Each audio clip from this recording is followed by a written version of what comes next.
nosotros tenemos un inconveniente. Tenemos un montón de inconvenientes, pero creemos que uno solo.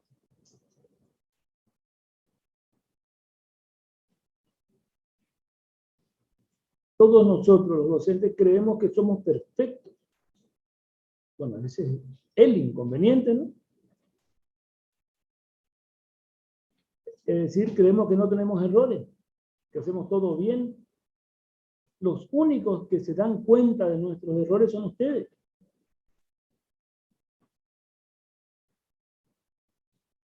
Así que necesitamos saber en qué podemos cambiar para esta era.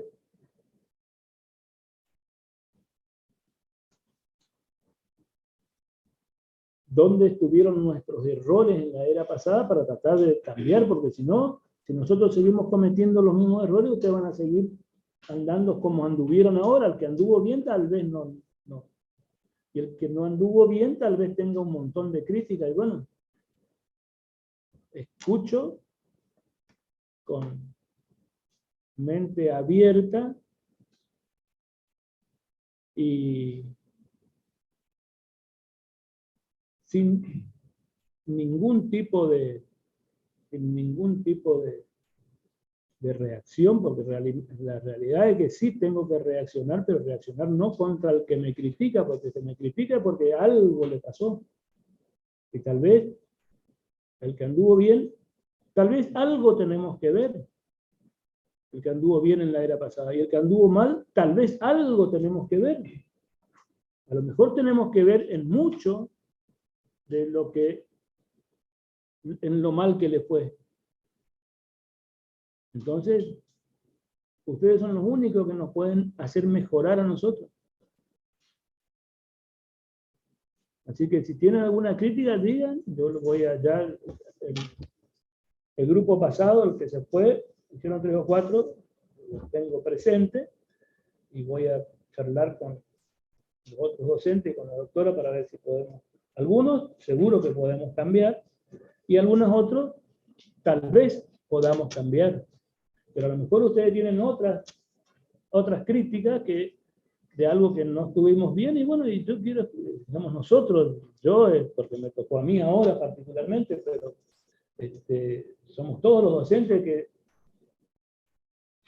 nos caen mal, y ahora me enojo con ustedes, nos caen mal que ustedes salgan mal. A lo mejor nosotros tenemos mucho que ver en eso. Entonces, ayúdennos a que mejoremos para que ustedes anden mejor. Esa es la idea. ¿Puede ser? Bueno, escucho. Me gustaría que antes de rendir nos digan el criterio de corrección. Porque en un punto tenía 2 o 3 preguntas y no sabemos si hicimos una mal o más o menos si se anula el punto entero o si se considera el punto. Y por otro lado también la organización con los horarios. Porque a mí me pasó que nos citaron a las 9 de la mañana, era el tercero, entré a rendir a las 12. Y nos pasó porque le preguntamos a la qué había pasado, porque terminó con la doctora Usarí y la profesora estaba y se fue porque nos dijo que nadie la avisó que tenía que tomar el test. Entonces, tipo, estuvimos toda la mañana sentados a que un profesor a que le avise que tenía que hacer ese trabajo. Bueno, un problema organizativo. ¿Saliste bien o saliste mal? Bien. Saliste bien. Salió bien y se queja, ¿está bien? Bueno, pero está bien, tiene razón, porque si él le cita a las 9, tiene que estar a las 9, a las 9:10 como mucho. ¿Está perfecto? Pero bueno, eso también sabemos que existió, y bueno, vamos a tratar de que la era que viene estemos más alerta respecto de eso. Ya eso tuvimos una reunión y vimos ese, creo que fue un jueves, un viernes, lo tuyo, un jueves creo que fue. Así que ya estuvimos viendo eso sobre sí. ¿Otro? Bueno, pero lo voy a plantear también. Respecto, bueno, los criterios de corrección son siempre los mismos. ¿Sí? Las preguntas que tienen 2 ítems, uno está bien, el otro está mal, es medio punto. La pregunta que tiene un ítem, ¿está bien o está mal? No hay el que está medio bien, porque el que está medio bien está medio mal. ¿No? No hay el que tiene solo un ítem para responder, está mal. O está bien. Eso es así. Sí hubieron preguntas que se prestaban para doble interpretación. ¿No? Aceptamos la respuesta de cualquiera de las dos interpretaciones, pero eso lo hicimos después porque vimos que se podía interpretar, entonces no podemos, digamos, la idea es que nosotros no somos los enemigos que queremos liquidarles a ustedes. La idea es que nosotros tenemos que hacer que ustedes aprendan algo, ¿no? Y por ahí encerrarse en determinadas cosas, es más, lo que aprenden mal y ni siquiera van a aprender. Entonces, también hicimos eso. Creo que se le explicó en la revisión de examen, se le explicó ese criterio de corrección, ¿no? Y siempre es así. Salvo en el CHOI, que en el CHOI no podés marcar 2 cuadraditos, ¿viste? Salvo en algunas preguntas que dicen que tiene 2 respuestas. Pero ella debe decir que tiene 2 respuestas, ¿verdad? Pero en líneas generales, una, y eso es todo o nada, ¿no? Cuando es CHOI. En este tipo de exámenes, que también hay 2 o 3 tipos de preguntas,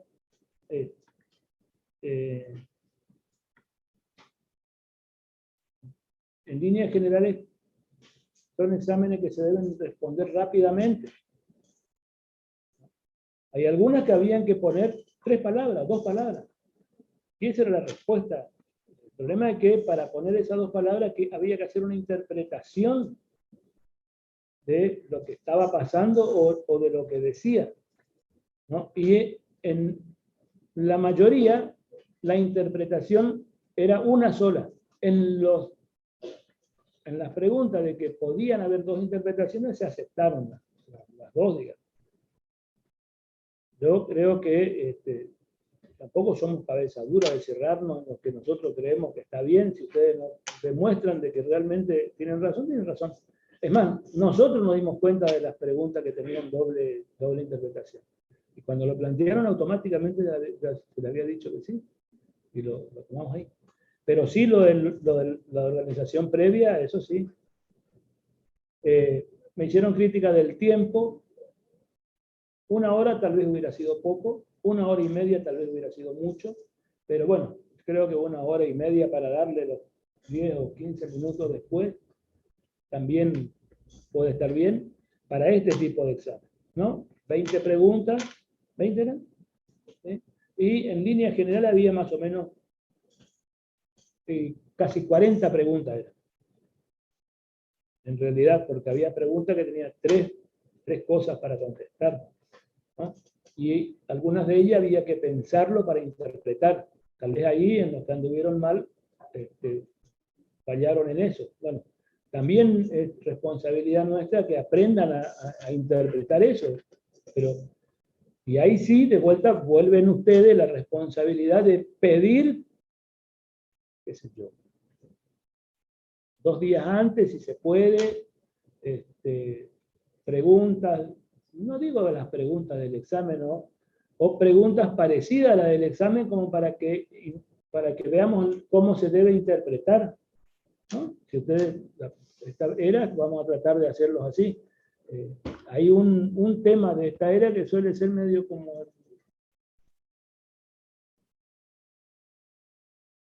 el tema medio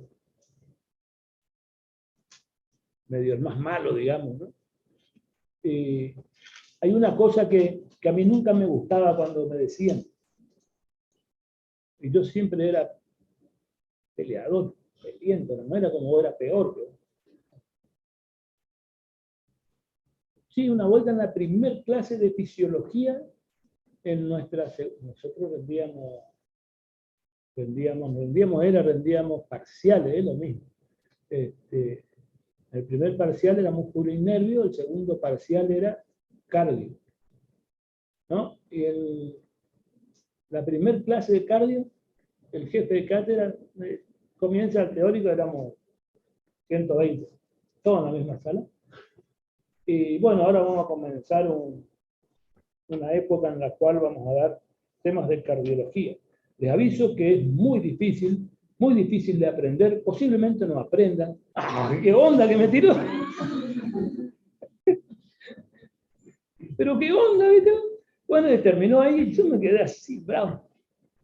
Bueno, dije, esto voy a aprender de memoria. Así dije, ¿no? Y después, la tercera o cuarta clase de vuelta, la primera clase de electrocardiografía. Bueno, esto es lo más difícil. Si lo que le dije antes, bueno, terminó la clase, yo salgo y le espero, cuando se me quedo, le digo, doctor, ¿por qué usted dice eso? ¿Usted qué cree que somos nosotros? ¿Por qué dice que no vamos a aprender? No, negrito, lo que pasa es que es muy difícil. Sí, pero ¿y eso qué significa? Se ve que a usted le costó mucho, parece, aprender eso, por eso está diciendo que es difícil. A mí no me está costando nada, mentira, yo no había leído nada. Pero, bueno, nada es inaprendible, eso es mentira, así que tampoco que es muy difícil. Hay que ponerle onda y se va a aprender. Les dije al final lo que me dijeron a mí, pero bueno, eso no tiene mucho significado. Bueno, sí vamos a ver ese tema del tiempo y vamos a ver, digamos, la organización y los otros que nos plantearon anteriormente. Y también nos plantearon de que si podíamos hacer preguntas choice. Y vamos a ver. Lo que sí tiene esta era que es un poco larga, digamos, hay muchos temas. Es genial, es hermoso y te estimula cuando vas aprendiendo, así que ustedes estudian no mucho tiempo y van a aprender.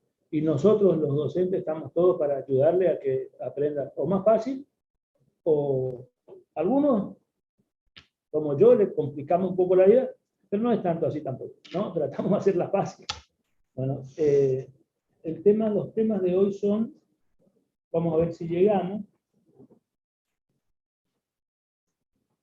Llegamos, a ver, ahí está. Vamos a ver el electrocardiograma normal, hipertrofia de cavidades. Y si tenemos tiempo, vamos a hablar de estenosis aórtica, insuficiencia aórtica, estenosis e insuficiencia pulmonar. Desde ya les digo que el viernes a las 14 horas vamos a hacer unos talleres o algo parecido, pero va a ser solo de electrocardiografía. Yo creo que va a ser para todos, se va a programar para todos los grupos, pero todos deberían ser presenciales. Así que el viernes vamos a comenzar con un grupo, seguramente el sábado con otro, el domingo con otro. ¿Leyeron? El viernes, el lunes y martes, si hay tiempo, le vamos a poner, pero para que sean todos presenciales, y va a ser todo de electrocardiografía, ¿no? Interpretación y reconocimiento del electrocardiograma normal y patológico con todo lo que es. Por supuesto que la electrocardiografía es muy difícil, no van a aprender. Por supuesto que la electrocardiografía el electrocardiograma es el estudio que uno pide para hacer un diagnóstico de una cardiopatía, ¿no es cierto? Entonces, tal vez veamos pacientitos con casos clínicos y repasemos algunos de los temas también para ver las alteraciones electrocardiográficas que pueden producir, qué sé yo, la estenosis aórtica, la insuficiencia aórtica, la estenosis mitral, las carditis, las miocardiopatías hipertróficas, ¿no? Las isquémicas. Entonces, vamos a ir repasando todo el resto. Vamos a hablar fundamentalmente de, tal vez la primera clase, terminemos el electrocardiograma normal, los trastornos de conducción y la sobrecarga, y después veamos casitos clínicos con electro. Y les va a ser mucho más simple después interpretar todo el resto. ¿Sí? Bueno. A ver, entonces. La célula miocárdica en situación de reposo, bueno, esto es algo de fisiología, ¿no? Es eléctricamente positiva a nivel extracelular y negativa a nivel intracelular. Cualquier estímulo produce un aumento de la permeabilidad de los canales de sodio, que conlleva que se cambie la polaridad, ¿no? Siendo positiva adentro y negativa extracelularmente. Esto es lo que se llama como despolarización, Y posteriormente a eso, a su polaridad inicial, se debe repolarizar, ¿no? Es decir, cambio en la concentración de sodio y calcio intracelular con el extracelular, y a partir de ahí cambia la positividad, ¿no? Y se despolariza la celular. Inmediatamente después de que se despolariza, se trata de repolarizar, ¿no? Y se repolariza para entrar en un estado de reposo nuevamente. El corazón es el órgano, yo no sé si ahora cambió, pero es como el único órgano que tiene su propio, se genera su propia estimulación para trabajar, su propio estímulo eléctrico. Por supuesto que tiene influencia del sistema nervioso central, ¿no? Y de algunos, no solo del sistema nervioso central, sino que también tiene influencias hormonales, tiene influencias electrolíticas, tiene influencias renales, ¿no? Que todos los otros órganos tienen cierta influencia sobre la función miocárdica, y no solo sobre la función miocárdica, sino sobre lo que genera esa función, el generador de esa función miocárdica, ¿no? El generador eléctrico de esa contractilidad miocárdica, ¿no? Y este sistema, el sistema que produce su estímulo eléctrico, es el sistema especializado en conducción. Bueno, la actividad cardíaca se inscribe como línea de flexiones que corresponden al paso de impulso eléctrico a través del sistema especializado de conducción, ¿no? Desde el nódulo sinusal, donde comienza habitualmente, hasta los ventrículos. Este sistema especializado en conducción está formado por el nódulo sinusal, que está, ¿dónde está? En la aurícula, de la aurícula derecha. ¿En qué parte de la aurícula derecha? Arriba, hacia atrás y hacia la derecha de la aurícula derecha, ¿no? Las vías preferenciales de conducción intranodales, interauriculares, nódulo auriculoventricular, que no sé si se sigue llamando igual, yo no miré esto últimamente, ¿no? Pero era el marcapaso principal, se llamaba, el otro marcapaso subsidiario, algo así, el nódulo auriculoventricular, ¿no? El haz de His, la rama derecha, la rama izquierda del haz de His, y el fascículo anterior y posterior de la rama izquierda del haz de His, ¿no? Que es nódulo sinusal, nódulo auriculoventricular, haz de His, rama derecha y rama izquierda, mi rama anterior y mi rama posterior, ¿no? Sistema de estimulación eléctrica. El electrocardiograma, entonces, registro gráfico de la diferencia de potencial existente entre puntos diversos del campo eléctrico del corazón, o entre un punto del mismo y otro cuyo potencial permanece igual a cero, ¿no? Es la central terminal del electrocardiograma. Equipo de registro es el electrocardiógrafo, ¿no es cierto? Consiste en unos cables o electrodos y un aparato de registro.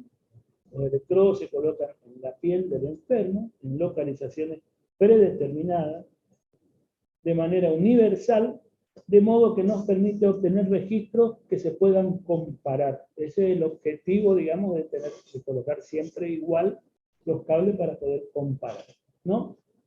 Para el estudio electrocardiográfico, para que el estudio electrocardiográfico sea útil, el registro en papel debe ser de óptima calidad. Para ello, la persona que lo realiza debe seguir los siguientes pasos: limpiar la zona donde están conectados los electrodos y colocar los mismos en el lugar correcto. Vamos a ver dónde son. Se colocan 4 electrodos en las extremidades: rojo en el brazo derecho, el negro en la pierna derecha, el verde en la pierna izquierda y el amarillo en el miembro superior izquierdo, ¿no? O en la antebrazo izquierdo. Estos electrodos recogen las fuerzas eléctricas de un plano, que ustedes miran, en un plano frontal, ¿no? Otro grupo de electrodos se colocan en la región precordial y recogerán las fuerzas eléctricas en un plano horizontal. Más o menos esto es el resumen, que son las derivaciones electrocardiográficas. Las derivaciones del plano frontal pueden ser bipolares o unipolares, mientras que las del plano horizontal siempre son unipolares. ¿no? Las derivaciones en el plano frontal bipolares, esto, el registro, ¿sí?, se hace desde un determinado lugar. El determinado lugar es donde está el electrodo positivo. El electrodo positivo vendría a ser el electrodo, tiene un nombre también, el electrodo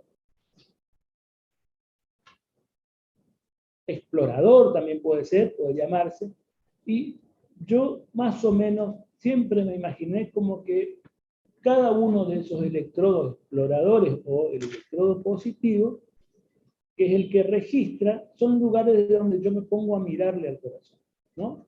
Son lugares desde ahí. Entonces, si el estímulo eléctrico se va desde una determinada forma, yo le voy a ver de una determinada forma. Si me pongo en otro lugar, le voy a ver de otra forma. Si me pongo en otro lugar, de otra forma.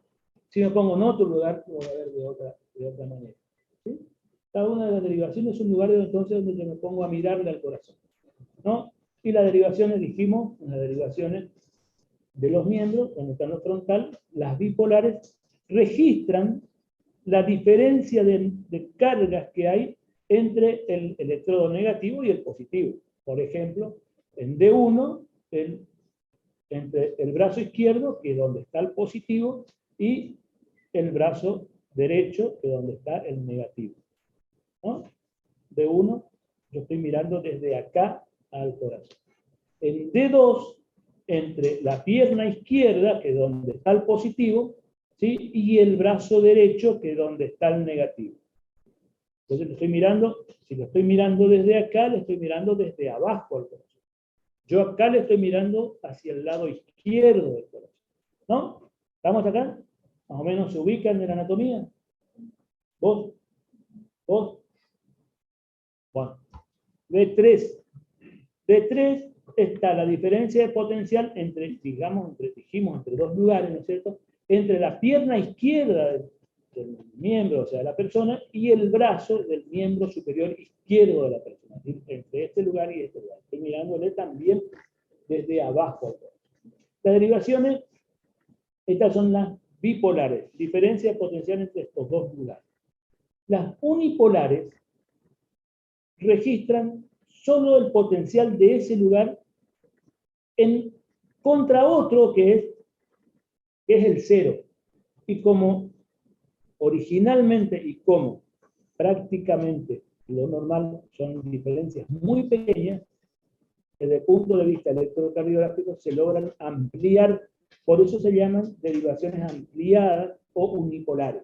¿Están? También en el plano frontal. ¿Y dónde van colocados los electrodos exploradores, los que miran al corazón? Están colocados en el miembro superior derecho, se llama ABR, están colocados en el miembro superior izquierdo, se llama ABL, ¿sí?, y en el miembro inferior izquierdo se llama ABF. ¿Está? Pierna izquierda, ¿estamos? Son las derivaciones unipolares de miembro.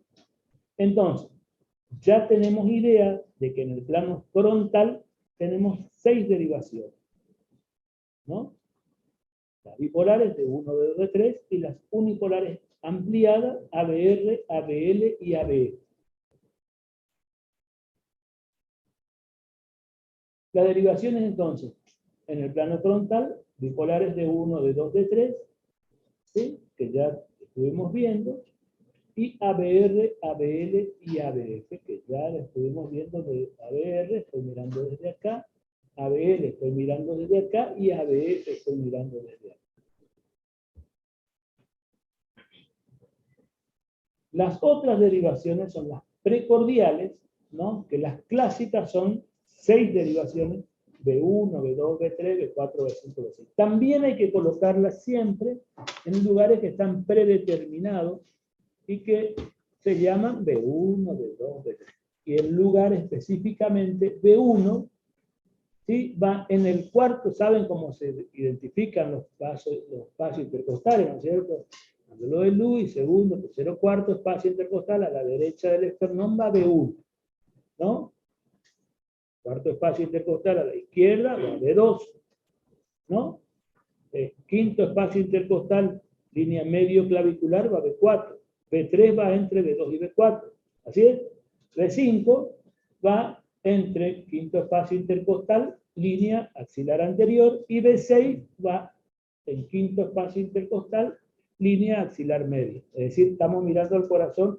Si uno se pone, si ustedes se acuerdan de anatomía, nosotros acá, en este lugar, ¿qué es lo que estaría? El ventrículo es derecho, ¿no? En B2 también vemos bastante el ventrículo derecho. B3 estamos casi en el medio entre el ventrículo derecho y el ventrículo izquierdo. B4 ya comenzamos a ver el ventrículo izquierdo, y B5 y B6 ventrículo izquierdo en la parte más baja del ventrículo izquierdo, porque el ventrículo izquierdo, la parte más alta, vemos con D1 y AB, de acuerdo a cómo esté el corazón, si más horizontal o más vertical. Pero es así, ¿no? Desde el punto de vista anatómico. ¿Estoy siendo claro hasta acá? Lo que pasa es que ni yo me entiendo. Bueno, estamos atacando.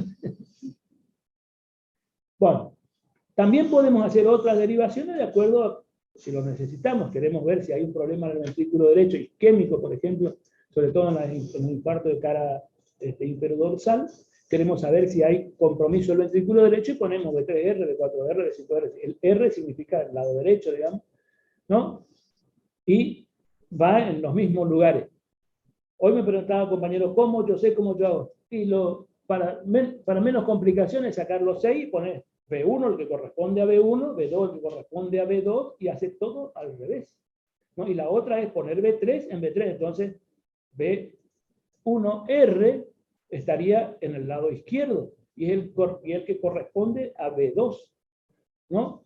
B2R es el que corresponde a B1 del otro lado, ¿no? Y después B3R, B4R. No vamos a complicarnos la vida, vamos a dar la vuelta a todo y listo. ¿Está? También a veces queremos ver la cara posterior, entonces vemos B7, B8 y B9, que B7 va en la línea, digamos, en el sexto espacio intercostal, acá está escrito, en la línea axilar posterior, del lado izquierdo, B7, ¿no? En el mismo plano, ¿no? de B4, B8 en el espacio interescápulo vertebral izquierdo, para ver más bien la cara posterior, la cara dorsal. ¿Estamos?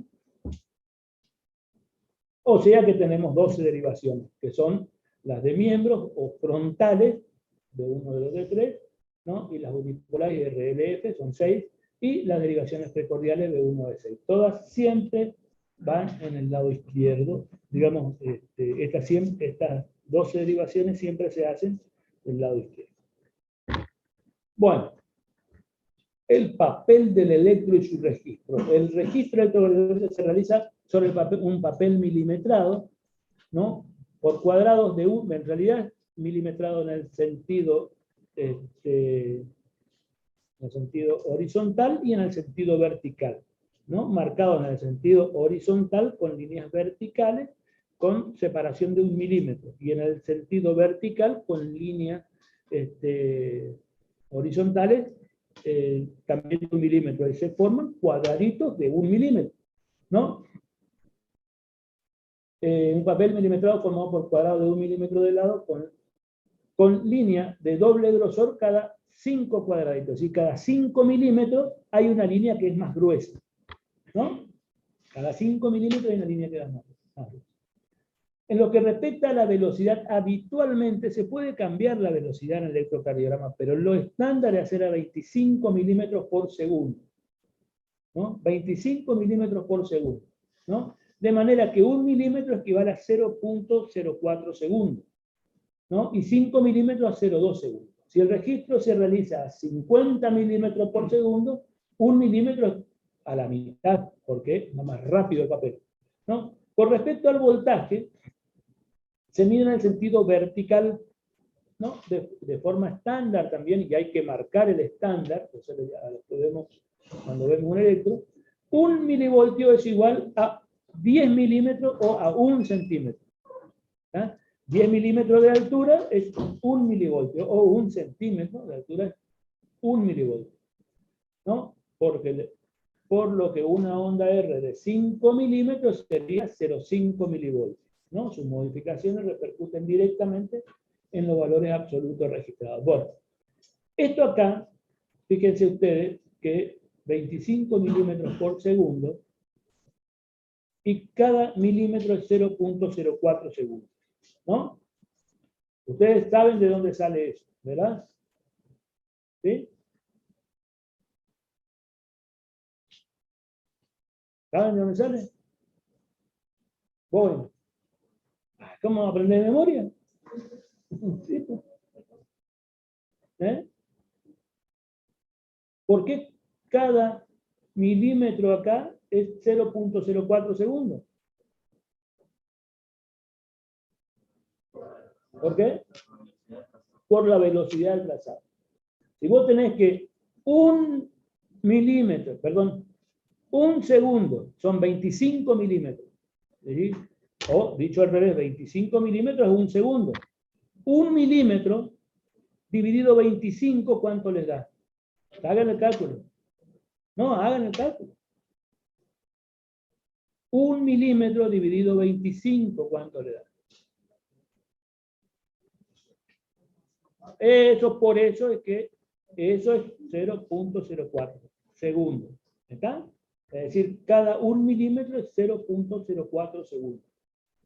Hay que, porque si no queda, sabemos de memoria, después no sabemos por qué sale eso. ¿Estamos?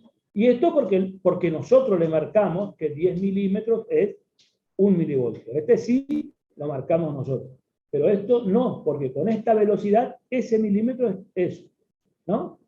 Y si le ponemos a 50 es 0.02, ya habíamos dicho también. Hacemos el cálculo y nos da exactamente lo mismo.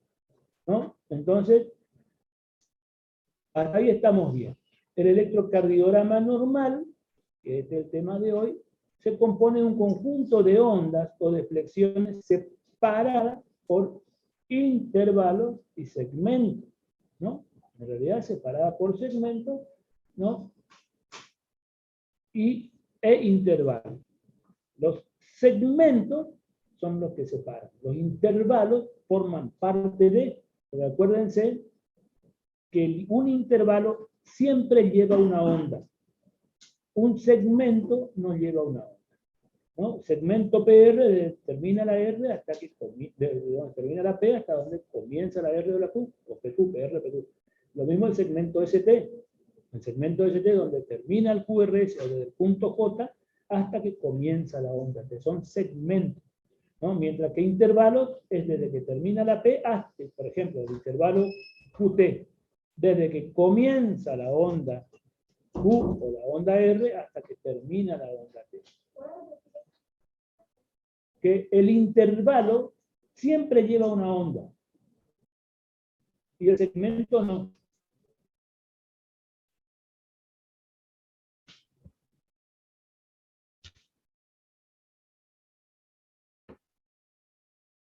Bueno, la onda P es el registro de la despolarización auricular que precede y se corresponde con la contracción simultánea de ambas aurículas. La onda P se define como una onda lenta. Bueno, el electrocardiograma tiene dos grandes grupos de ondas, ¿no?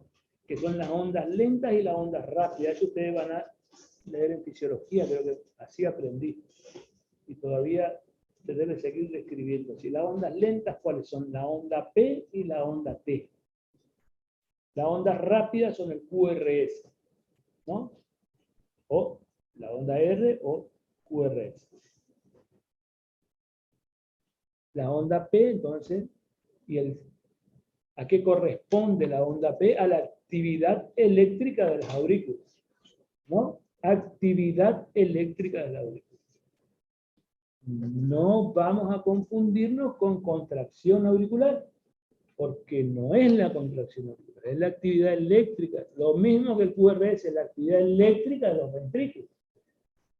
Y por ahí a veces ustedes en los exámenes dicen, sí, es la contracción auricular. No. Y ahí ya usted, por supuesto que no es.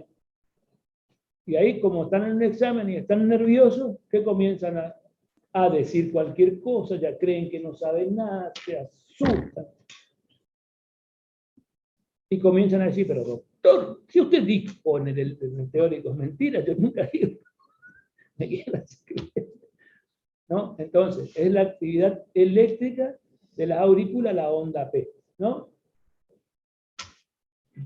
Bueno, la morfología normal es generalmente redondeada y monofásica, aunque frecuente el disfasismo, ¿no? En B1, D3, bueno, ABL y a veces en ABF, una onda lenta, de ascenso lento y descenso lento, corresponde a la actividad eléctrica o a la sístole eléctrica, también se llama auricular, y tiene esas características. Esa es la onda P. Bueno, hablando de la onda P, dura entre 0.08 segundos y y menos de 0.11 segundos. Entre 0.08 y menos de 0.11 segundos. O sea que hasta 0.10 segundos. De duración en tiempo. Y el voltaje es menos ¿de qué? De 0.25 milivoltios o 2.5 milímetros. Lo mismo. ¿Está? Porque acuérdense que 10 milímetros es 1 milivoltio. ¿Estamos acá? Esa es la característica de la onda P. Es útil en el estudio de las arritmias, ¿no? Y las tiras de ritmo se deben realizar en derivaciones donde se vean la onda P. Es decir, cuando uno hace una tira de ritmo, no siempre hacer en D2, porque lo que pasa es que en D2, haceme un D2, hacer una tira de ritmo, hacer D2. Acuérdense que se tiene que ver la onda P. A veces en D2 no se ve bien la onda P, ¿no? Bueno, cuando no existe habitualmente, estamos ante una fibrilación auricular u otro tipo de arritmia que enmascara la onda P. Es positiva, o sea que tiene esta duración, es positiva en D1, D2 ABF, B2 AB6 y negativa. Siempre acuérdense de donde le estamos mirando nosotros en ABR. Si le estamos mirando desde el miembro superior derecho y y el vector de despolarización se va hacia abajo y hacia la izquierda, yo le miro de acá, voy a ver siempre la onda P negativa en ABR. Siempre que el ritmo sea sinusal. Exactamente. Es decir, si ustedes ven una onda P en ABR que es positiva, significa que la aurícula se están estimulando desde abajo hacia arriba. ¿No? Y tal vez no sea sinusal el ritmo. ¿No es cierto? Bien. Aún teniendo onda P, pero si es positiva en ABF, y si es, perdón, en ABR, y si es positiva en ABR y aparece abajo, tiene que ser negativa en D2, D3 y ABF. Entonces, porque significa que se va todo para arriba. ¿Ah? Tiene que ser coherente.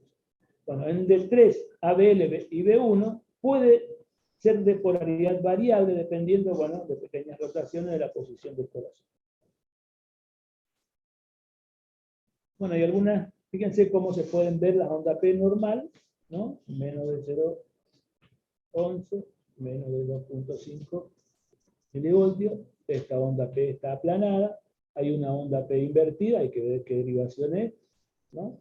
Pero esta derivación ABR no es seguro. ¿Por qué seguro no es ABR? Porque también el QRS tiene que ser negativo. Exactamente. O sea que hay algo que no está bien acá. Después vamos a hacer diagnóstico. Ahora no, ahora vemos la forma. Y tenemos que ir razonando. Bueno, acuminada cuando es alta, más de 2.5 milímetros, o 0.25 milivoltios, más de 0.25. En meseta, cuando está un poquito más anchada, o bifásica, cuando se ven los dos componentes, el derecho y el izquierdo, ¿no? O bifásica, cuando tiene dos polaridades. ¿No? Bifásica, cuando tiene digamos, como una polaridad o como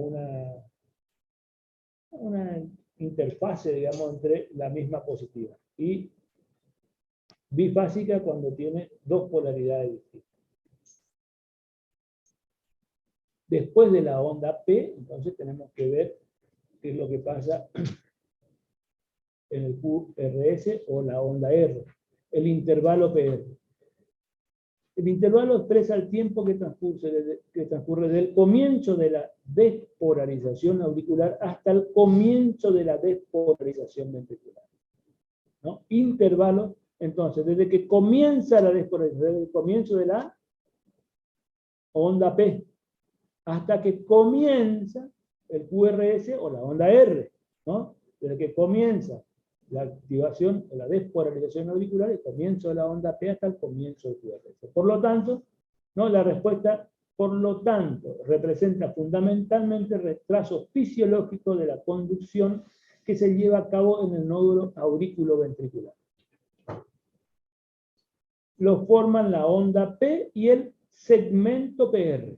¿Sí? Acuérdense, un intervalo tiene un segmento. ¿Está? Perdón, tiene una onda, ¿no? Normalmente está la duración. Dura de 0.12 segundos a 0.20 segundos. Es decir, 5 milímetros de duración el intervalo PR, ¿no? En los niños suele ser un poco menos, hasta 0.8 por ahí, y en los adultos hasta 0.20, de más de 70 años, ¿no? Más de 0, hasta 0.22 se puede considerar como normal. ¿Está? Se mide desde el comienzo de la onda P hasta el comienzo del QRS, ¿no? Habitualmente en la derivación que se ven todos los accidentes, es decir, todas las ondas. Se prefiere derivación de 2, pero si existe, bueno, un PR más largo, en otra derivación se toma esto. Se prolonga en distintos tipos de bloqueo auriculoventricular, es decir, si el intervalo PR mide más de 0.20, hay un trastorno de conducción auriculoventricular, hay un bloqueo auriculoventricular, ¿no? Si se acorta, si está menos de 0.12, menos de 0.11, hay una preexcitación, ¿sí? Una preexcitación ventricular. Si está más prolongado, bloqueo, sí, bloqueo AB, ¿no? Y si está más corto, una preexcitación, se excita antes. El complejo QRS corresponde a la despolarización de ambos ventrículos. Bueno, vieron que nosotros siempre creemos que sabemos algo hasta que tenemos que explicar. Bueno, ahí nos complica la vida. La onda P entonces es una onda lenta, ¿no? Es la primera onda de aparición en el electrocardiograma. Representa la actividad eléctrica de las aurículas. ¿Sí?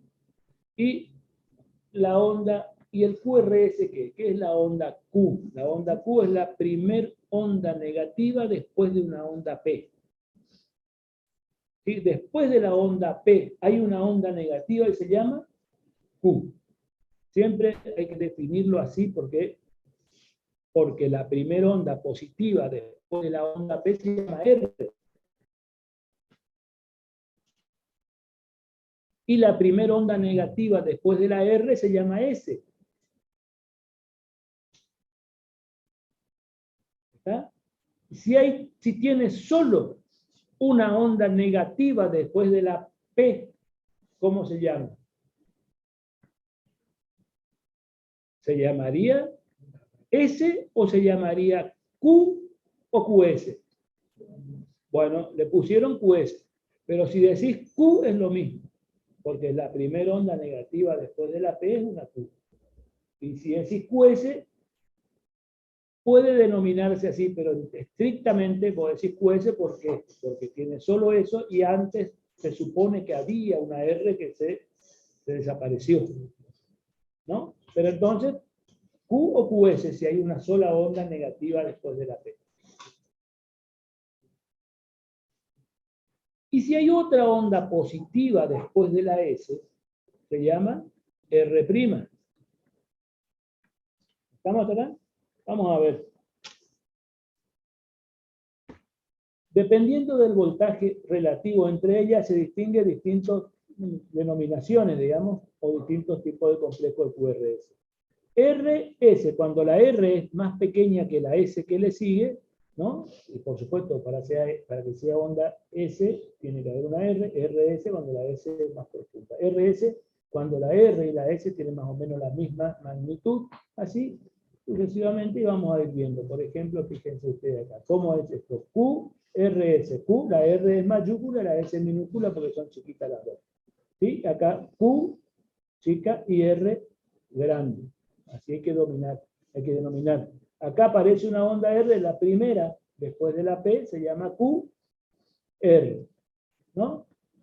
Después de la onda P, tenemos una onda Q, una onda R y una onda S. La Q es más o menos grande, la R no es tanto y la S es más grande que la Q, QRS. Y cuando tiene solo una es QS o Q directamente, U onda Q directamente. Lo mismo así, RS, las dos tienen más o menos la misma magnitud, así que pueden llamarse igual. Después tenemos las ondas que son aberrantes, las que tienen digamos que son fundamentalmente más anchas, ¿no? Cuando el QRS es mucho más ancho, mide más de 0,12 segundos, hay un trastorno de conducción intraventricular.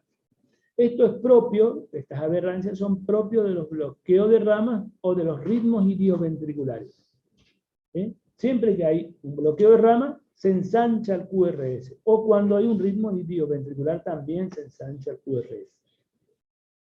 A veces son empastados, que puede ser al comienzo o al final, ¿no? Al comienzo fundamentalmente suele tener relación con los PR cortos, es decir, la onda delta, suele tener esta forma, y estos los trastornos de conducción intraventricular. Y después los QRS que están mediados. En sentido general, en condiciones normales, el complejo será predominantemente, las características y cómo se vería el QRS, predominantemente positivo en B1, B2, B5 y B6, predominantemente negativo en B1, B2, ABR y difásico en B3 y B4. ¿No? Es variable su polaridad en D3, ABL y AB, dependiendo de las rotaciones del corazón. La duración normal del complejo QRS es de 0.08 segundos a menos de 0.11 segundos. Y no debe exceder los 0.08 segundos en los niños. ¿Sí? En el adulto es útil la medición del tiempo de flexión intrínsecoide. Esto es desde el comienzo del QRS hasta el pico de la onda R.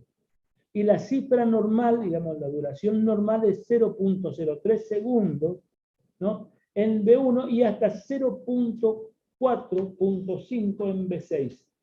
Es decir, desde acá hasta acá tiene que durar menos de 0.03. Y en B5, B6 tiene que durar, bueno, acá no tenemos ninguna, tiene que durar menos de 0.45 segundos.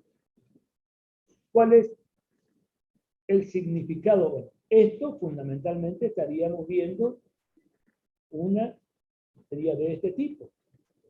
Es como que empasta el inicio del QRS. Ah, no se ve, que suerte. Bueno, estaríamos viendo algo como esto. ¿Sí? Desde acá hasta acá hay más de 0.45. ¿No? Hay más de 0.045, es decir, más de 1 milímetro. ¿Cuál es la interpretación de eso? Es que desde que se contrae el endocardio hasta el subepicardio hay un tiempo que es prolongado. ¿Y por qué hay un tiempo que se prolonga? ¿Por qué? Porque hay y eso hipertrofia. Exactamente. ¿Vamos? Pero lo que pasa es que solo conociendo estas cositas así ya podemos ir haciendo diagnósticos. Ya hicimos los diagnósticos de preexcitación, ya vimos los bloqueos de ramas, que es lo que tiene. No sabemos el bloqueo de rama derecha e izquierda, pero si tiene un QRS ancho, hay una rama que está bloqueada, seguro, después de acuerdo a la característica de derecha e izquierda. Entonces, después vienen aquel que no vino nunca, que no escucha, que se hace el tonto, o cree que es vivo. ¿Cómo se ve el bloqueo de rama derecha en el electro? Y la oreja de burro. Bueno, ¿y qué es la oreja de burro? Lo único que aprendió es la oreja de burro. No, perdón, la oreja no es de burro, es de conejo. Pero es parecida. ¿Y cómo y qué es la oreja de burro? Y la oreja de burro es RS', ¿dónde? Y ahí ya no sabemos. Saben que el bloqueo de rama es lo que RS, R' en B5, B6 es bloqueo de rama izquierda. En B1 ABL es bloqueo de rama izquierda. En B1, B2 puede ser bloqueo de rama derecha. Entonces, ¿saben que la oreja de burro, no de conejo? Claro. Pero, y encima después no me dicen el QRS más de 0,12, porque lo único que aprendieron lo deja con esto. Claro, entonces, porque también el ensanchamiento del QRS forma parte de eso. ¿Queda claro? Bueno, ustedes que vienen no van a decir porque ya les estoy dando todas las claves. Entonces, ¿dónde estábamos? En sentido general, en condición normal, en complejo, en adulto útil la medición. Listo, acá estamos.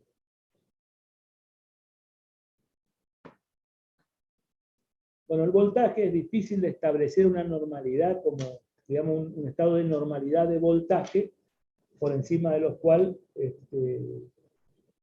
se considera normal o no. Pero por ahí, fíjense ustedes, el alto voltaje que podríamos conseguir, considerar, digamos, en las derivaciones precordiales, la R más alta, en las precordiales, la R más alta, ¿no? Supera los 30 milímetros, es decir, una R más alta de 3 milivoltios, tiene que tener menos de eso, ¿no? Y la S más profunda supera los 30 milímetros, es decir, tiene que tener menos de eso para hablar de alto voltaje, ¿no?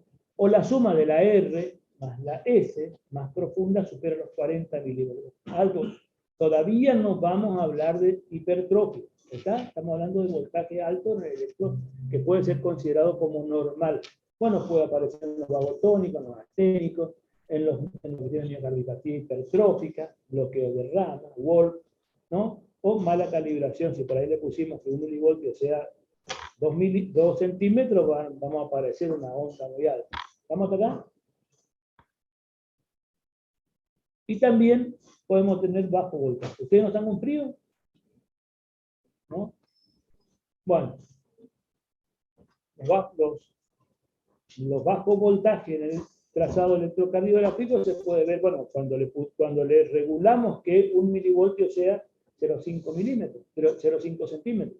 Entonces vamos a ver chiquititas todas las ondas en los ancianos, en los que tienen alteraciones pulmonares enfisematosas habitualmente, en el mixedema, derrame pericárdico pleural, o en los que tienen cardiopatía isquémica con, digamos, con atrofia o con muerte de cierta parte del miocardio. Bueno, la onda Q. La onda Q tiene algunas características. Hay una onda Q que es normal. Yo le diría que un electrocardiograma normal, un corazón normal, que se despolariza normalmente, debería tener una onda Q, ¿no? De acuerdo a cómo a la génesis, digamos, de cada una de las ondas y a los tiempos y a la forma en que se despolarizan los ventrículos, el primer vector, acuérdense ustedes que comienza la despolarización en la región interventricular, en el lado izquierdo, desde atrás hacia adelante, y de arriba hacia abajo y de izquierda a derecha, o sea que comienza en el lado izquierdo del septum interventricular, ¿no? Que justamente va por la hemirrama anterior de la rama izquierda, de la de esquisto. Entonces, polariza ahí y de ahí se va un primer vector, que es el vector septal, de arriba hacia abajo, de atrás hacia adelante y de izquierda a derecha, ¿no? Un vector chiquitito que si nosotros lo estamos viendo desde D1 y ABL, podemos llegar a ver una onda Q, porque vemos que se va, ¿no? Todo digamos, la onda de despolarización. Pero tiene algunas características para considerarse normal esa onda Q, porque la onda Q habitualmente está relacionada también con las necrosis miocárdicas. La onda Q se considera normal siempre que no exceda, que no tenga más de 0.04 segundos y que no superen más del 25% de la onda R que le sigue. Ahí se llama onda Q patológica, ¿no? No supere 0.04 segundos y no sea mayor que el 25% de la onda R que le sigue.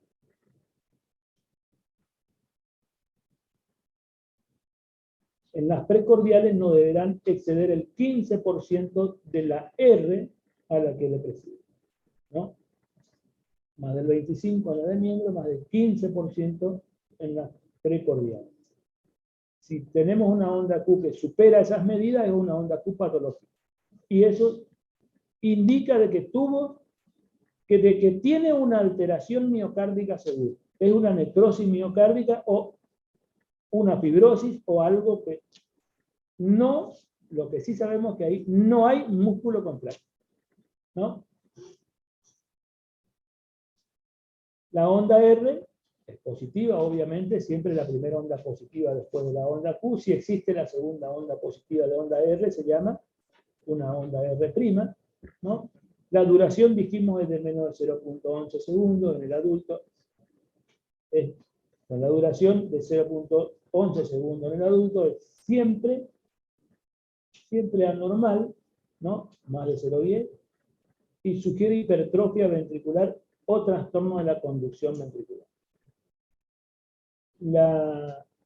El ancho del QRS se mide desde el inicio de la onda Q o de la R hasta el final de la onda R o la onda S, ¿no?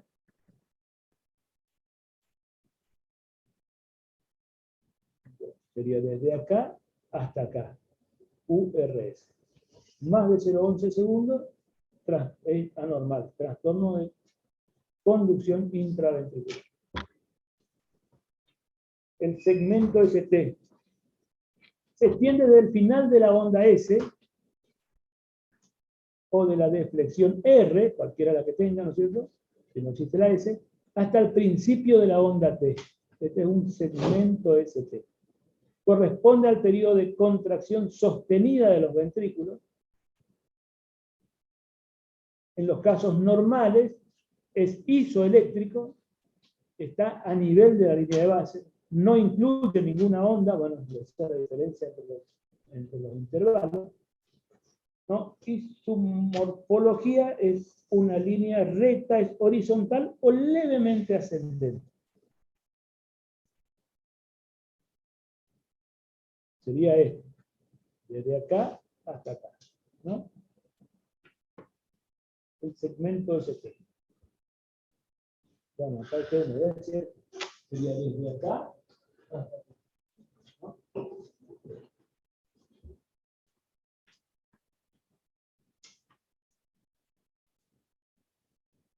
Bueno, puede cambiar el segmento ST, puede estar infradesnivelado y cóncavo, puede estar convexo, puede estar plano, ¿no?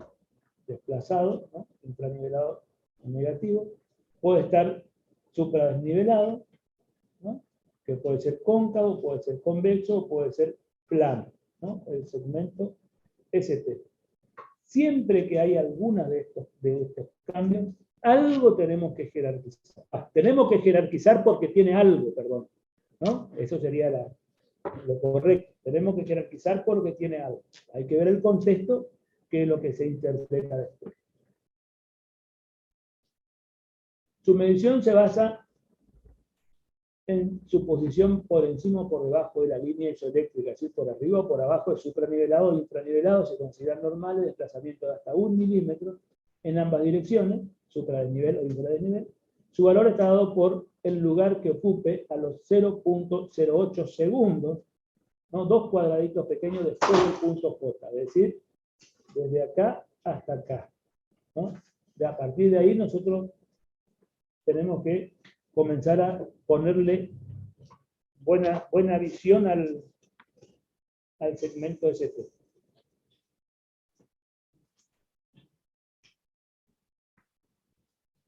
Punto de unión entre el complejo QRS y el segmento ST es el punto J, ¿no? Además, los infradesniveles con ascenso lento, recto o descendente siempre son anormales. Bueno, ya vimos cuáles son las formas.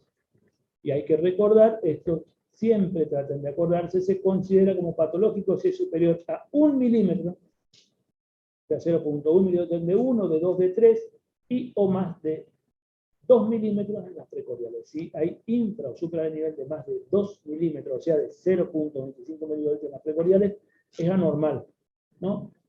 Esto es un detalle que después siempre tiene que recordarse porque cuando lo ven tiene que jerarquizar. Onda T. La onda T indica la repolarización ventricular. Onda T. Normalmente es positiva en D2, en D1, D2, en B3 a B6. En D3 a B y a B generalmente es positiva, pero puede ser plana, ¿no? O aún negativa dependiendo de la rotación del corazón. Siempre es negativa en ABR, eso acuérdense que una onda que es positiva en D2, D3, ABF tiene que ser negativa en ABR, ¿no? En B1 habitualmente es plana o negativa en las mujeres. B1 y B2 pueden tener onda T negativa y es normal, ¿no? Plano negativa, solo raramente será francamente positiva en estas derivaciones. De serlo, hay que sospechar otra cosa, isquemia posterior. La forma normal de esta onda es de un ascenso que es lento, por eso la onda T es asimétrica, de un ascenso que es lento y un descenso que es más rápido, una onda lenta, habíamos dicho, o una caída rápida, más rápida, aunque se han descrito en algunas circunstancias ondas T que son más simétricas sin existir cardiopatía, ¿no? Las vagotonías, las repolarizaciones precoz, la hipercalemia. La altura de la onda, es decir, voltaje de la onda T no suele exceder los 6 milímetros, ¿no? O sea, 0,6 milivoltios, en la derivación del perno frontal, de 1, de 2, de 3, de 3, y no debe tener más de 10 en las precordiales, ¿no? Más de 10 milímetros, o sea, más de 1 milivoltio. Bueno, esto es clave porque si por ahí no se acuerdan de esto, ¿no? Más importante es saber que la onda T puede tener normalmente hasta la tercera parte de la R. Es decir, la onda T no debería superar el 70. Si la onda T no debería superar más del 75% de la R que le sigue. ¿Está con sueño? ¿Eh? ¿Me escuchas? Un poco, parecía que tenía muchos.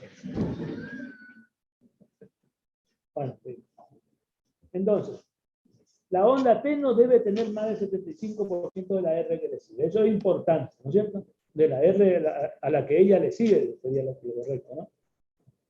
Bueno, una onda T normalmente alta, ¿por qué pueden crecer las ondas T? Puede ser una variante de la normalidad, pero obliga a despertar hipercalemia, ¿no? Isquemia subendocárdica y algunos tipos de crecimiento ventricular izquierdo o alcoholismo. Fundamentalmente la hipercalemia, ¿no? Y las isquemias tenemos que jerarquizar en ese contexto. La T negativa son un signo de relativa alarma, ya que pueden observarse en cardiopatía isquémica aguda, ¿no? Y para discriminar si efectivamente son de carácter agudo, debemos observar después que cambia la condición clínica. Es decir, una onda T negativa con el dolor, calma el dolor del paciente, le repetimos el electro y la onda T se puso positiva y cambió. Eso es isquemia segura. Intervalo QT. Se extiende. Bueno, este intervalo es medio raro, pero existe y lo medimos y es importante, ¿no? Porque en realidad corresponde a lo de contracción y relajación, despolarización y repolarización. Bueno, se extiende del inicio de la onda Q al final de la onda T, ¿no? Varía con la frecuencia cardíaca. Es decir, el intervalo QT, de acuerdo a la frecuencia cardíaca, es normal o no determinado QT, digamos. Vamos a ver eso en algún punto, vamos a ver. Es un índice de la duración total del proceso de repolarización del corazón, aunque dado que en su medición se incluya el complejo QRS, se ve influido también la duración de la activación ventricular, ¿no? Su duración se alarga en los infartos, en la isquemia, las hipocalcemias, el hipoparatiroidismo, la tetania, el raquitismo, y etc. ¿Sí? Se corta en la hipercalcemia y con el uso de la digital. Intervalo, su valor normal es de 0.28 a 0.42 segundos. La onda U es una pequeña onda de bajo voltaje que cuando se registra sigue a la onda T,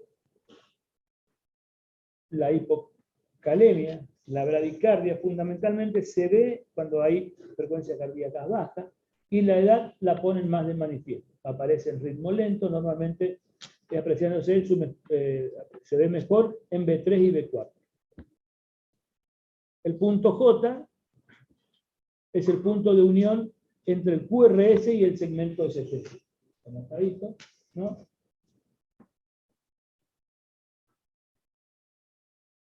Bueno, miramos entonces las ondas de características normales, P, QRS, PQ, QT, SP, en D1, D2, D3, RLS.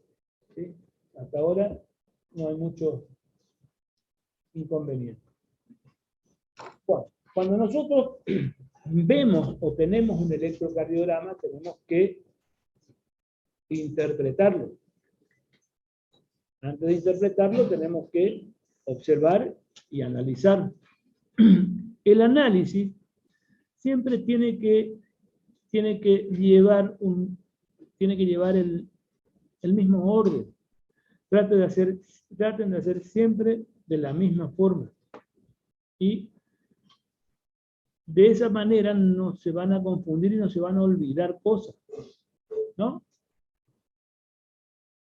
Y siempre cuando miramos, primero hay que ver que esté hecho bien técnicamente, que tenga nombre y apellido, tensión arterial si tiene, si le controlaron, pero deben controlar, tener el nombre, apellido, tensión arterial si tiene síntoma o no, bueno, la fecha, y es mejor si hacemos nosotros. Ese seguro que está bien hecho, y si está mal hecho, repetimos. No tiene que tener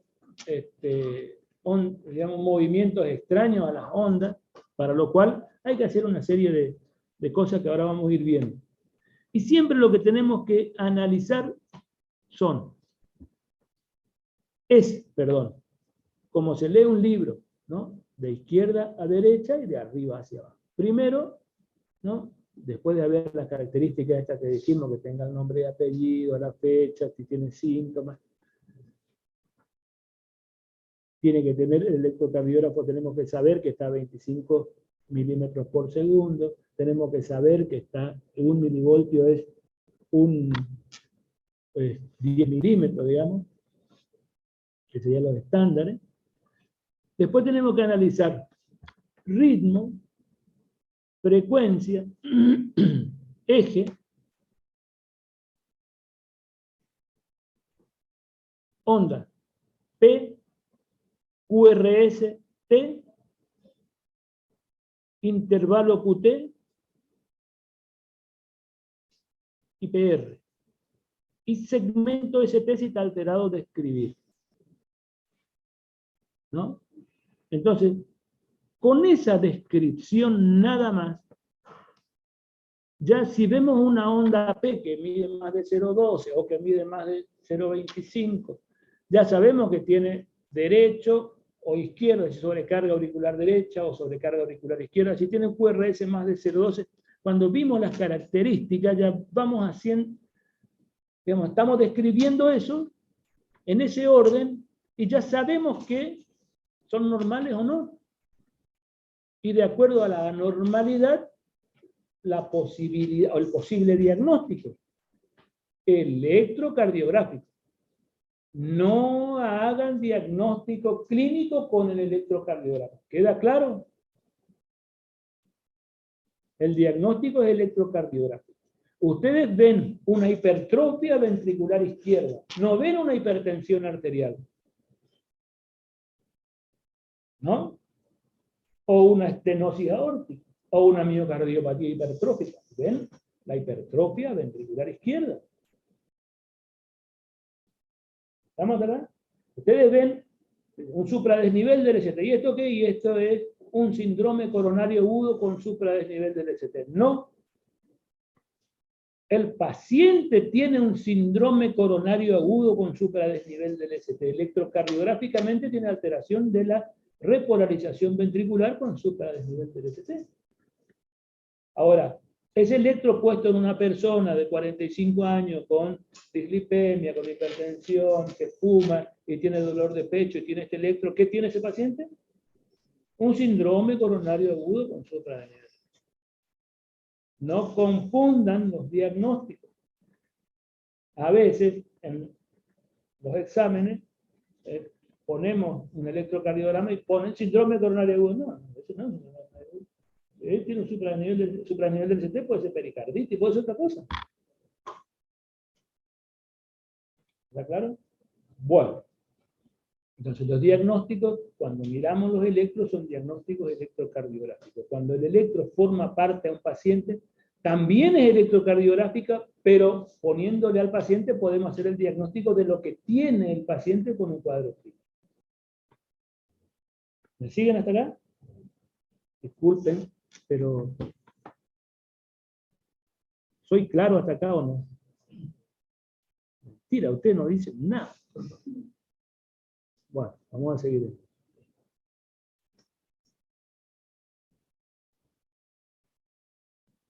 Los recursos deficientes del sistema pueden afectar la calidad de su audio.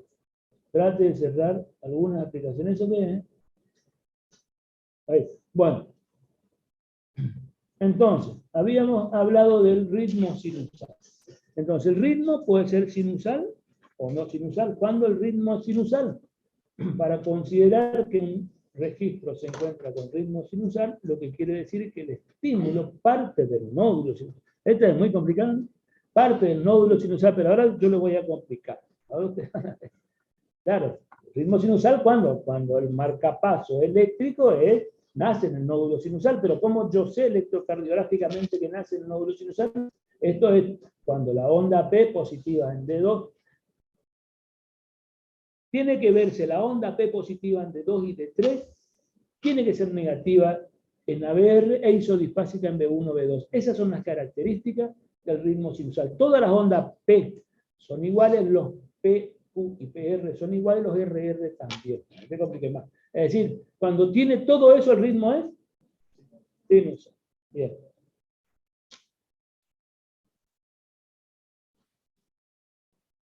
Bueno, entonces positiva en D2, D3, negativa en ABR e isodifásica en B1, B2, lástima que no se ve bien, pero vamos a ir viendo esto. ¿Sí? Todos los RR son iguales, los PP también y los PR también. Entonces el ritmo es sinusal. ¿Qué hago con el electro en la mano? Bueno, te escondo, ¿eh? Bueno, se ve el momento en que se hizo, bueno, la técnica habíamos visto, seguir siempre, bueno, una sistemática para su interpretación, ya habíamos dicho. En la cabecera del electrocardiograma debe figurar siempre los datos que se recomiendan en la próxima diapositiva. No dudar en consultar, bueno, no escribir en el trazado, y esto es lo que tiene que considerar: nombre, sexo, edad, constitución, fecha de realización, hora, TA, calibración. Bueno, eso ya tiene siempre el electro, la velocidad del papel también ya tiene. Bueno, no debe tener artefactos. Bueno, patología, base del enfermo si hay una interconsulta. Bueno, motivo por el que se pidió, eso debería tener, digamos, ¿no? Ustedes van a ver que habitualmente en la práctica lo que hacen los médicos es no hacer una descripción de todo el electro, sino que de partes nomás del electro y una interpretación del electrocardiograma, ¿no?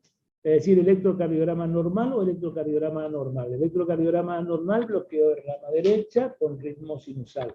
Electrocardiograma anormal, signo de sobrecarga ventricular izquierda. Bueno, eso es cuando se le pide interpretación electrocardiográfica, ustedes pueden poner de esa forma. Pero si es el informe electrocardiográfico, tienen que poner como tienen que poner: ritmo, frecuencia, eje, onda P, QRS, PR, PQ, PR o PQ, QT, segmento ST, onda T, describir todo eso y después la conclusión, ¿no? Bueno, entonces ritmo cardíaco y frecuencia. El ritmo sinusal normal, la onda P positiva, ya dijimos, está todas las características, RR regulares, ya dijimos todo. Ah, y la frecuencia, eso me olvidé decirle. También la frecuencia tiene que estar entre 60 y 100, para que estemos seguros que el ritmo sea sinusal, ¿no? ¿Cómo se determina la frecuencia cardíaca? El método clásico para hallar la frecuencia es dividir 1500 entre el número de cuadraditos de 1 milímetro que separan las ondas R, que separan dos ondas R en una derivación. ¿Está? Dividimos 1500 por el número de 1 milímetro y nos da la frecuencia cardíaca. Esa es la más simple. Es decir, si hay 20 cuadraditos y 20 milímetros sería, entre 2R, 1500 dividido 20 es 75. Bien, por minuto. Eso es más simple. En frecuencias regulares, es decir, con intervalos de RR que son iguales. El cálculo más rápido y práctico a nuestro criterio es dividir 300 entre el número de cuadrados grandes que separan dos ondas R en una derivación. También eso, de manera que si dos ondas R están separadas por un cuadrado grande, la frecuencia es 300. Es decir, vamos a ver si podemos poner acá. Vamos a ver. Es decir, si acá hay una onda más gruesa, digamos, y acá hay otra onda gruesa, y hay una R acá y otra acá, es 300 la frecuencia. Si hay dos ondas gruesas, son 150. Si hay tres, hay 100. ¿Está? ¿Es así o no? ¿Sí? Bueno. ¿Es complicado, no? No, no es complicado. ¿Y por qué es eso? ¿Por qué? ¿Por qué hay que dividir 1500? ¿Qué tiene que ver 1500 con todo eso? ¿Eh? Sí, pero ¿por qué 1500 es un minuto? Bueno, pero ¿por qué 1500 milímetros es un minuto? ¿Por qué? Por la velocidad. ¿Cómo? Exactamente es por eso. Pero ¿cómo sería? ¿Cómo hace el cálculo? No. Me quedé verse. A ver, para esta voy a nacer. No, tampoco. Mirá, 25, vos sacás esta cuenta que es fácil, es más fácil, es por la velocidad, sí, pero acuérdense que va 25 milímetros en un segundo. 25 milímetros en un segundo. Un minuto tiene 60 segundos. 60 por 25, ¿cuánto es? Ah, por eso. No, no dijiste. Bueno, está bien que hiciste. Claro, sí,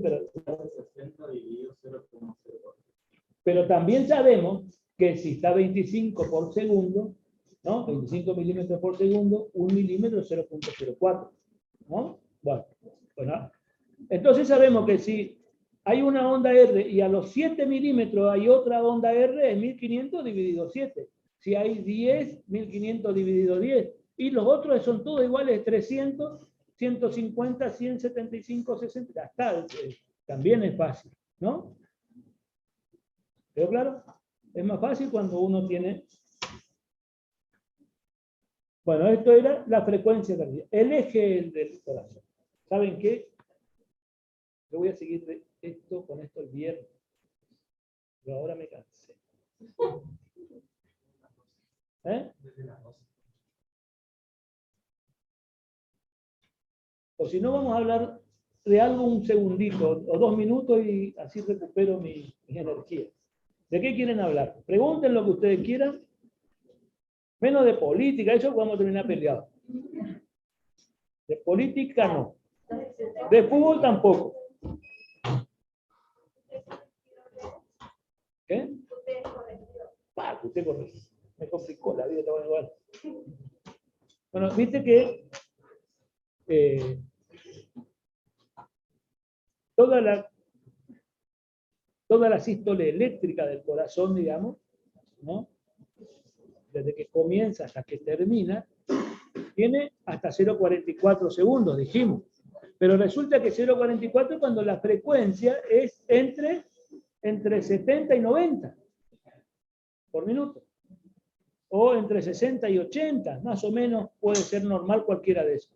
Pero ¿qué pasa cuando una persona tiene 100 o 110 de frecuencia cardíaca? ¿Es 0,40 está bien un QT para esa frecuencia cardíaca? No. Porque va a caer la onda T, ya va a aparecer la otra onda R. Es decir, se prolonga el QT para esa frecuencia. Entonces tenemos que corregir el QT para esa frecuencia cardíaca. Y la pregunta es, ¿cómo se corrige el QT? Bueno, hay una clase donde yo le voy a explicar cómo es. Es QT medido. ¿No? Hay una formulita que es para corregir el QT, digamos, sobre raíz cuadrada del RR.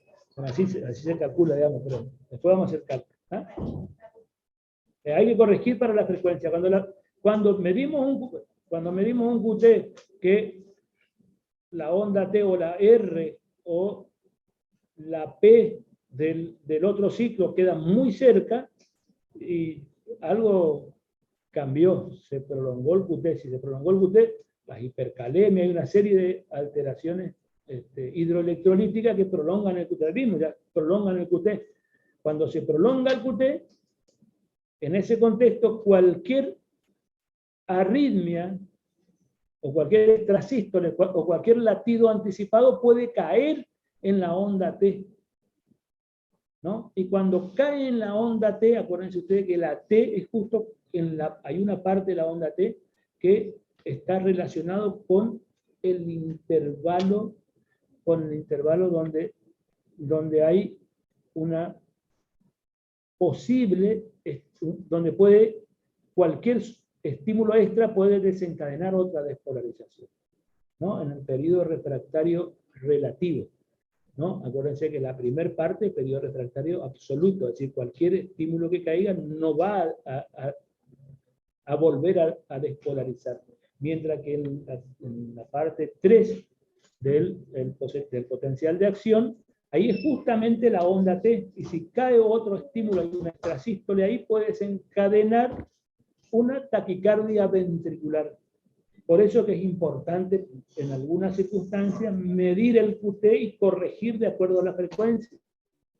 Porque cualquier arritmia puede desencadenar una taquicardia ventricular. La taquicardia ventricular con QRS ancho, perdón, con QT prolongado, ¿no? Fundamentalmente en la isquemia y encima en las cardiopatías isquémicas que prolongan el QT pueden desarrollar extrasístoles, y las extrasístoles pueden desarrollar una taquicardia ventricular. Y las que ocurren en esas circunstancias son las taquicardias ventriculares helicoidal o torsión de punta, que le dicen las taquicardias irregulares, también le llaman taquicardia ventricular irregular. O torsión de punta, más conocido con ese nombre. Bueno, ahí recuperé un ratito. Ahora vamos a seguir 2 minutos más. Bueno, el eje eléctrico. Bueno, no es el eje anatómico realmente, sino que es digamos, hacia el lugar donde se dirige la mayor cantidad de despolarización del corazón, digamos, ¿no? Se puede calcular en 3 planos, o varios planos, pero fundamentalmente nosotros le vamos a exigir en el plano frontal. ¿Sí? Ese le vamos a exigir. Y por ahí alguna otra cosa, tener idea clara de la rotación horaria y antihoraria nada más, porque tiene que ver con la sobrecarga ventricular o no. Eso para ventricular derecha o izquierda, cosa de nada más que eso. Así que es el que vamos a tratar de que sepan siempre. En el plano horizontal es una o dos cositas claras que también le vamos a decir qué es lo que deben saber. ¿Y qué utilizamos para calcular o para determinar el eje eléctrico del corazón?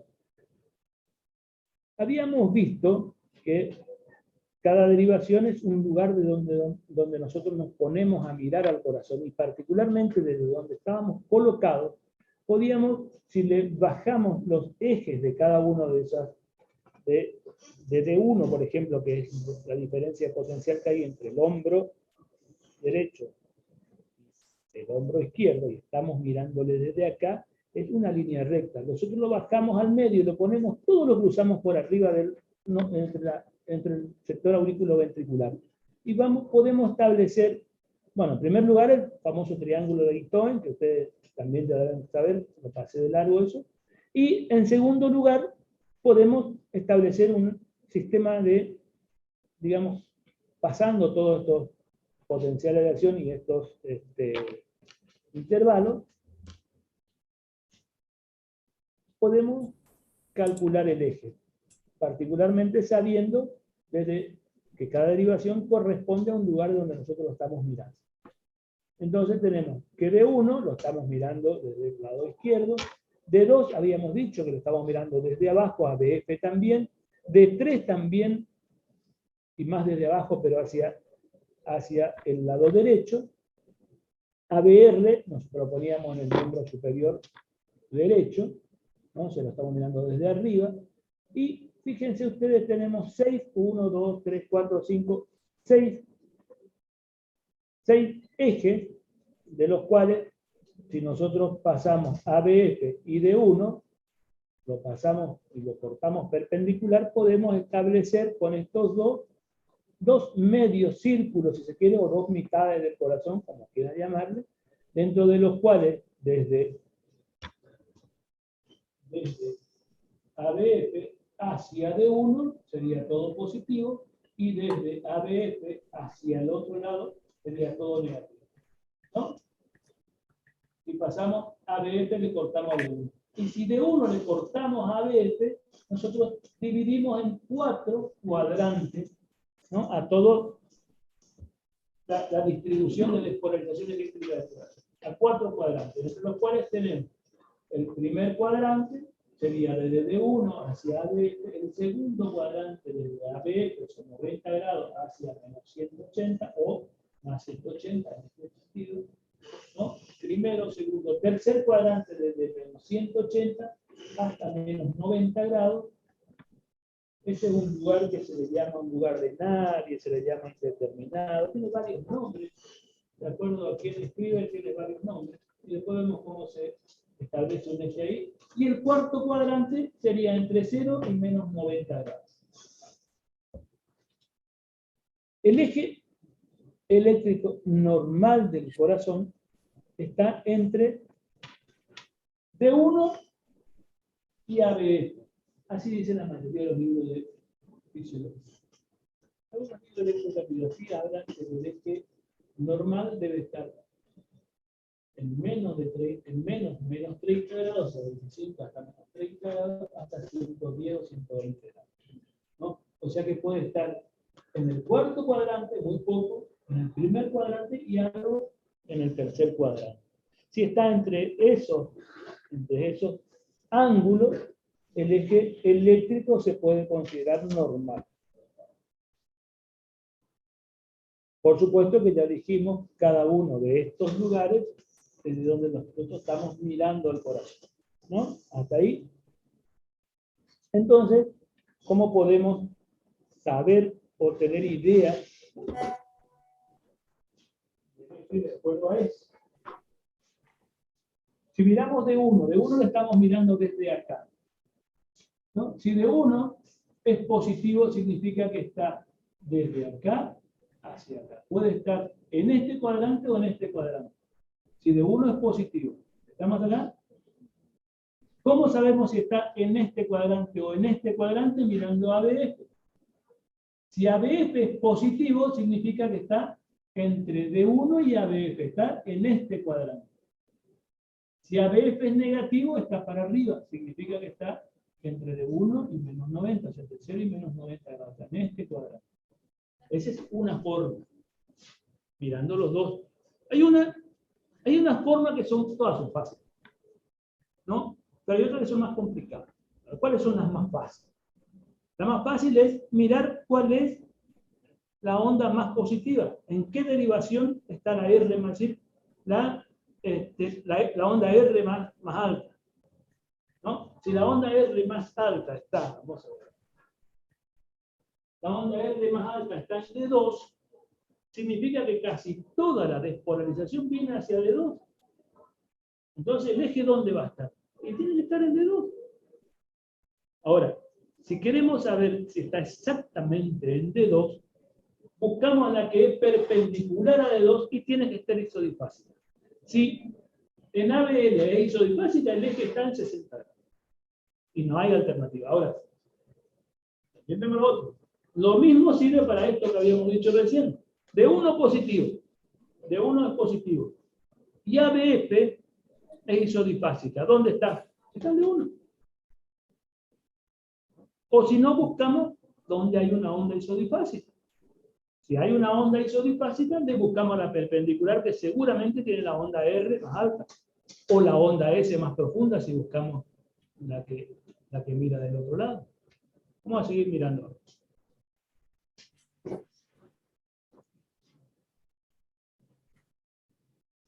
Y la otra es complicarse como esto.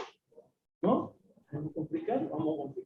Bueno, miramos de 1. De 1 es positivo. ¿Ya? Como había dicho recién. De 1 es positivo. Miramos ABF. Si ABF es positivo, ¿dónde está?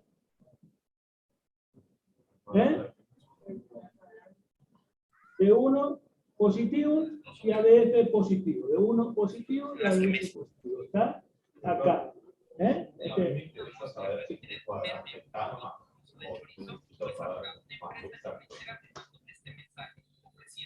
A ver, lo que pasa es que la pregunta que sepa ¿dónde van a preguntar el examen? ¿Qué signo?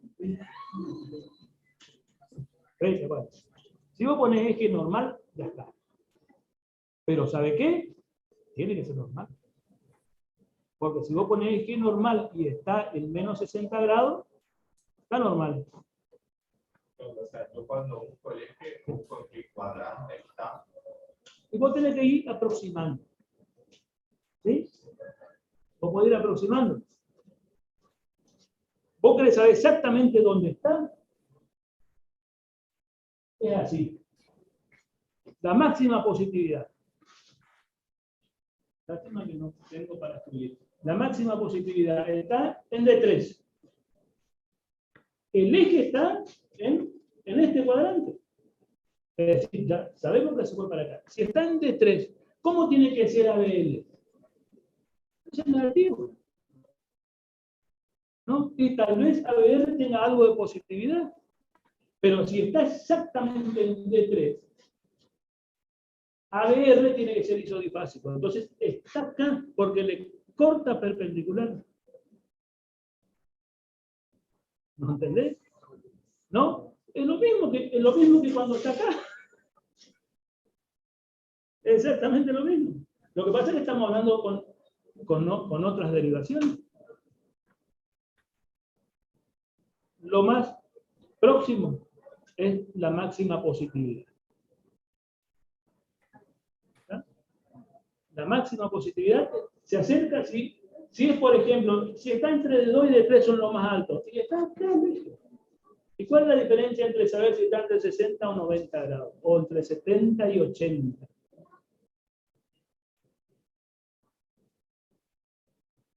Vos tenés que saber si está acá, en este cuadrante o en aquel cuadrante. O si es normal. Eso es lo claro. Eso es lo que se le va a exigir. Y eso es lo que tienen que saber. No es otra cosa. Ahora, si te muestran un trazado que tiene en D1 isodifásico y en ADL, ¿viste? Podés poner lo mismo, se te va a aceptar. Pero por ahí queda, claro, queda como que está, tal vez en algunos, no creo, ¿dónde está el eje eléctrico? ¿Viste? Puede ser. Pero ya te digo, vos no le vas a errar si pones 60 grados. Aproximadamente en 60 grados. Está aproximadamente entre 60 y 90. Es más, a esa misma persona que tiene acostado, que tiene el eje acá, vos le parás y tiene acá. Y cambió el eje, no. Y cuando está acostado, cambia la posición del corazón. ¿Queda claro? Digamos, estrictamente no es matemática. ¿Ah? Pero prácticamente se pueden utilizar muchas cosas de la matemática para explicar esto. Y sí son útiles. ¿Estamos acá? Bueno, ahora sí me cansé. Me hiciste enojar. Después seguimos. Vamos a seguir justamente acá desde el eje para adelante. Bueno, disculpen lo que están en el... ¿Alguna preguntita? Tal vez no fui claro en algo. Los que están en el Zoom, los que están del otro lado de la...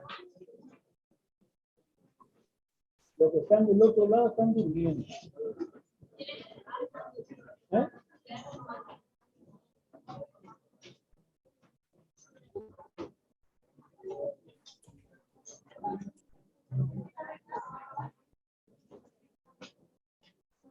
El viernes seguimos.